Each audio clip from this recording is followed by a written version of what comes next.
Alright guys, this is the Gun Trips Y Flex Tight. This is going to be the final 3 wide receiver set that I'm going to be breaking down. As you can see in the audibles, it's going to be level sail, inside zone, verticals, and PA cross shot. So, just to quickly go over it, verticals is a phenomenal quick hike play. All you want to do is block the running back and then line shift however you want. If you wanted to, you could max protect and then slide because the tight end is not going to block. So, versus pretty much everything, you got the crossing routes, you have the drag, cross, all of that. That was against edge sting right there. The only adjustment that I sometimes make is if I see man coverage, I will take the wide receiver and I will drag him as well. So just gives you that extra little route, 2 drags and a cross. Let's see, the main reason we use this play though is because of the wide receiver. So once again, if they're in a cover 3, you're going to be able to bomb it to Y, and you see, I'm getting screamed at randomly at this point, but go to instant replay really quick. As soon as he gets past the guy that's in a yellow or a flat, not only do you have the bullet pass right there, but you can also simply lob it because the corner that is on the other guy, he's never going to be able to make it back. The deep zone that is right here that should in theory be guarding that guy is even with him, so you'll be able to bomb it regardless, but he tends to stutter and look at the crossing route as well. So it's a wide open throw. It's pretty well known in the community at this point. The next up is going to be level sail. So level sail is my man beater, just another man beater that I like.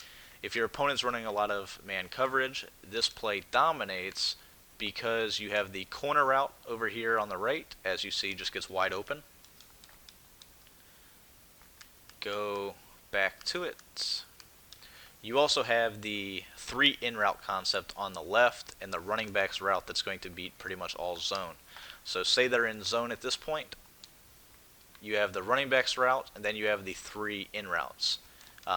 So I read this play from right to left. Ideally, when running this, you want to look at the corner route, flat combo on the right, and then you've got the 3 routes coming from the left over to the right. So just to go back on it real quick, man coverage, you'll see that the in routes are all going to get open. Go ahead and I'll simple 2 man under again, I think. Yeah, so it's 2 men under. You'll see that all of the in routes are going to get open. That in route that is being ran by Norwood, against a corner it gets open a lot better than it does versus a linebacker. So it's one of the rare situations where a linebacker being manned up on him is going to stop him a lot better than a corner. So just something for you to look at. The 2 shallow in routes get open versus pretty much everything though. They get open versus man, they get open versus zone. You just got to make those reads. If you know your opponent's in zone and you want to run that play, you could also streak the wide receiver. This is just something that forces them to guard deep. So I'm in man coverage once again at this point. So corner route wide open. It's one of the better corner routes in the entire game. So let's see. Once again, versus just a standard zone, a cover 3. Pretty much you're going to hike, throw to that running back. You see that it's going to work like the concept we broke down last year, where the corner flat combo just leaves the running back wide open. I don't know why that is. Madden's programmed from deep to short. So the only way to stop that is to play underneath coverage, in zone. And then finally, up next is going to be the PA shot cross. Now this is another play that is really good against man coverage because of the route run by the tight end slash A receiver. So you'll see that it's that same route we run out of divide. The only difference is unfortunately we can't motion it. One thing that I do like to do, here I'm going to audible to it again. So when you're doing this, you can see that if you route swap that play, that glitchy route then becomes over here to A. So I like to streak B and motion A over. And now I have the divide route. It glitched and wouldn't let me hike the ball. Sometimes it does, sometimes it doesn't. If it allows you to hike it, it's acting a fool. But if it allows you to hike it, it's a nice little way to where you could get the whole divide concept. I don't know. It just glitched right there. I don't know what happens. But like I said, it's a good way to route swap. It's a good play to route swap, and the way you do it is you just audible to the same play twice. So you audible to it, and then you just I fucked it up. But you would audible back. So I'm just gonna hike the ball, get out of this play. Show you real quick. So you'll audible to the play. That's how the play initially looks. Audible to the same play again, and now your route swap. So you could either run it as is or make your adjustments. And pretty much like I said, you just want to hike the ball. Game just not having it. But it's the whole divide concept. That may be something that has gotten patched in the last day or so. I highly doubt it, but it's possible. But anyways, back to the initial play itself. All of these routes on the left are going to beat man coverage outside of the X receiver, so I just drag him. And it just creates a crossing fest, so to speak. I got computer blitzed 7 on me that time. Unreal. But you'll see slot guy gets wide open, drags open, and then as soon as he makes his break, he becomes open as well.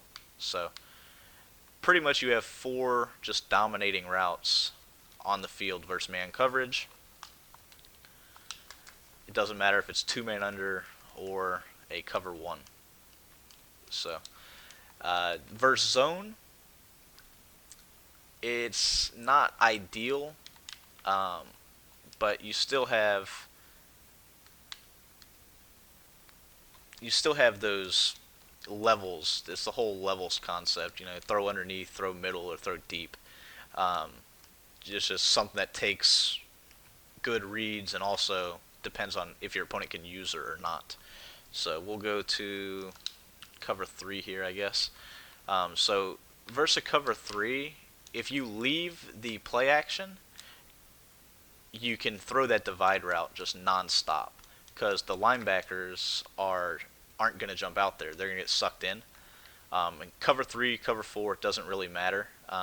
Just a nice little quick dot. So going to go to it again.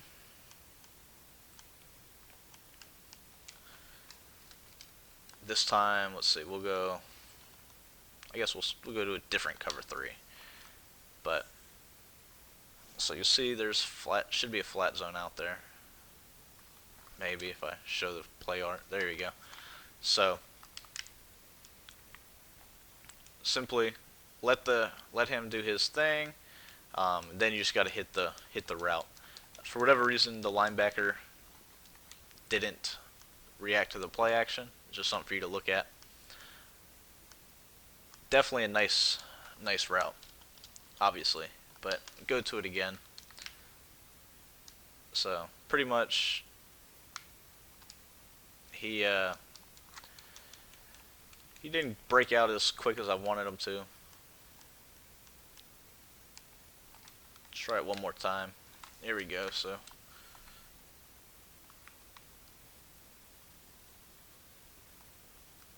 it was man him up, I guess. I don't know. Shit. It's man coverage already, but You see, I don't know. It's a nice route. Beats pretty much everything if the play action's there, outside of a cover two. So that is pretty much really the scheme. I know it doesn't seem like a whole lot of dominating concepts, but it's real simple. So as long as you play smart and you mix in the run, you won't get beat. I'm telling you, just the bunch and the I mean, hell, the bunch alone is phenomenal. Once you start mixing in the snugs flipped, trips tight end, wing deep offset, I mean, you're really going to have your opponent's head spinning. And to be honest, we haven't even broken down the I form runs. We haven't broken down the under center set yet, which I will be working on next. Um, the only other thing I did want to note is out of the gun wide trips halfback week, I've changed my audibles. I added the 5-6 trap and I took out the KC drive cross play or slot cross play. So the 5-6 trap is going to be a decent run. Um, when your opponent's hellbent on shooting that gap, so like if your opponent's trying to shoot the A gap to stop the inside zone, this play will kill them. So there we go. We'll just deep blue these guys. We'll bluff blitz them. The standard run D concepts that are being used right now. Um, the 5-6 trap, if you do the aggressive block or if you slide protect the left, dominates this concept because they tend to not jump down. They tend to run straight to the blockers, allowing you to get to the outside. So that's really the only other adjustment that I've made. You're still rocking 4 verts, corner strike. Now on corner strike, I did change this a little bit as well. What I do now is, so here's just a standard cover 3. What I'm doing is I'm motioning the slot guy in a step.